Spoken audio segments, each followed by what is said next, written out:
Indira Laurencia West was born and raised in Houston, Texas, the baby of five, the final blessing in a house already full of noise, laughter, and strong opinions. Before her came LaJoyce, Lorenzo, Lawrence Jr., and Kendall. But Indira never quite stuck. When she was born, Kendall tried his hardest to say her name. He'd scrunch up his face, take a deep breath, and announce, In, de, ra. But what came out was always soft and wrong and perfect. Nirah, the whole room melted. It was so sweet, so natural, that it stayed. From that day forward, she was Nirah, or Rara, when somebody was feeling extra loving. She was a joyful child, lighthearted, always giggling, the kind of laugh that filled a room and made grown folks smile without meaning to. She was short, chocolate brown, with a halo of thick curls that refused to be tamed. Full dark brows framed piercing eyes that seemed older than they should have been. Long lashes, soft lips, features that hinted at something Creole, maybe generations back. But Nirah would tell you quick, she was cornbread fed, down south, country to the bone. Her birth, though, came wrapped in sorrow. While her mother was pregnant with her, tragedy cracked the family wide open. Her sister, LaJoyce, drowned. It was summertime. School was out. The kind of heavy Houston heat that makes concrete shimmer and kids restless. LaJoyce was 13. Lorenzo was 12. They'd done their chores and wanted to walk the 3 blocks to the community center pool like they'd done 100 times before. Lawrence Sr. was at work. Joyce was heavily pregnant, tired in her bones, swollen, uncomfortable. The idea of waddling 3 blocks in that heat and sitting poolside while they splashed and argued felt impossible. LaJoyce was responsible, old enough. They'd been going for years. So Joyce said yes. She thought nothing of it. She lay down on the couch for what she expected to be a short nap, one hand resting over her round belly, the other draped across her forehead. The fan hummed. The house was quiet. Until it wasn't. The pounding on the door was violent, urgent, the kind of knock that doesn't wait for permission. Joyce startled awake, heart racing, her first instinct pure irritation. Who bangs on somebody's door like that? She waddled to the front, breath short, and opened it to 2 uniformed officers standing stiff on her porch. One of them removed his hat, and it was something in the way he wouldn't look her directly in the eyes. Ma'am, are you the mother of a 13-year-old girl named LaJoyce West? The question wasn't loud. It wasn't harsh, but it was heavy. Joyce felt it before. She understood it. Felt it in the pit of her stomach, in the way her knees weakened, in the way the world seemed to tilt just slightly to the left. Yes, she said. What happened? The officer swallowed. His partner shifted his weight. And in that pause, that unbearable, stretching silence, a mother already knew. The second officer didn't speak. He didn't have to. It was the look on his face. Tight jaw, eyes lowered, hat clutched a little too firmly against his chest. That look said everything the first officer was trying to soften. Joyce felt the air leave her body. They spoke gently, carefully. Words like accident. Words like deep end.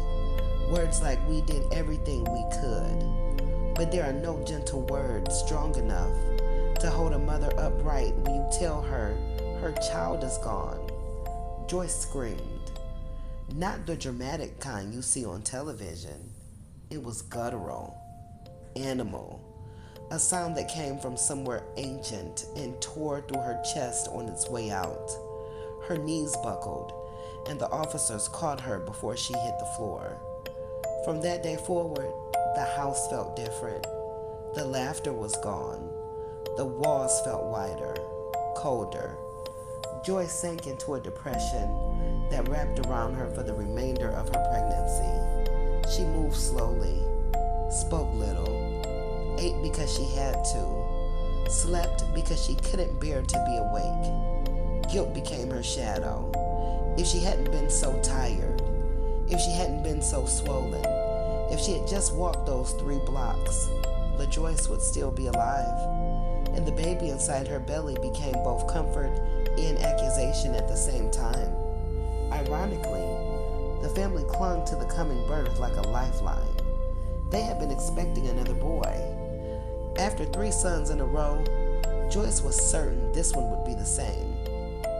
She hadn't even bothered asking the sex at her appointments. She didn't want to know, didn't want to attach too much hope to anything. Lawrence Sr. understood. He didn't press her. Truthfully, he didn't care either way, boy or girl. He just wanted the baby healthy. After what they'd been through, that was enough. The delivery was long, exhausting, and when the nurse finally placed the baby in Joyce's arms and said, "It's a girl," something inside her broke and healed at the same time. Joyce flooded her first. Hot tears, gratitude, relief. Then joy followed close behind. Another girl. Her first daughter was gone, and now here was another. Joyce held the baby and wept. Not because she didn't love her, but because loving her meant fully accepting that LaJoyce was never coming back. It took time for her to bond. She loved her, yes, fiercely, instinctively, but tucked deep in her chest was a quiet guilt she never spoke aloud. If she hadn't been pregnant, if she hadn't been so tired, maybe she would still have 5 children instead of 4. And in her weakest moments, she begrudged the baby for it. Just a little, just enough to sting. A nurse came in later to check their vitals. She hadn't met them yet. She greeted Joyce softly, then leaned over the bassinet. Her eyes widened. "Indira," she exclaimed. Joyce frowned, confused and drained. "What did you just call my baby?" The nurse, a petite woman of Thai descent, with warm brown eyes, smiled brightly. "Indira," she repeated slowly. "Indira mean beauty. She most beauty baby I saw." Joyce blinked. She counted fingers and toes, made sure the baby was whole, but she hadn't really looked at her. Not really. She turned her head and studied her child. Chocolate brown skin, smooth and perfect. Thick curls already forming at her crown. Long lashes resting against 4 cheeks. A tiny mouth shaped like it already knew how to smile. The most beautiful child she'd ever seen. "Indira," Joyce whispered. When it came time to fill out the birth certificate, that was the name she chose. Lawrence Sr., proud and steady, insisted on the middle name, Laurencia, for obvious reasons. A piece of him stamped into her forever. After delivery, Joyce made another decision. Tubes tied, burned, clipped. Her body had carried enough. Little Indira Laurencia West was the completion of the West family, and from the moment she came home, she was adored. Lawrence Sr. loved all his children, but Nirah, that was his baby girl. He never called her Indira, not once, not even when she tested him, which was rare, because in his eyes, she could do no wrong. Her brothers treated her like royalty, their little princess. They carried her, defended her, spoiled her rotten. No scraped knee went unnoticed. No bully stood a chance. Eventually, even joy softened completely. The guilt dulled, the love expanded. She catered to Nirah in ways she hadn't with the others, maybe out of healing, maybe out of overcompensation, maybe both. Nirah grew up barely lifting a finger, and she expected that energy everywhere she went. She was entitled, yes. Dramatic? Absolutely. She would cry at the drop of a dime if things didn't go her way. But there was something about her, something undeniably sweet, disarming, genuine. Even when she was being a spoiled brat, there was innocence in her, a softness that made it impossible to stay mad. You just couldn't help but love Nirah. The West name already meant something in that part of Houston.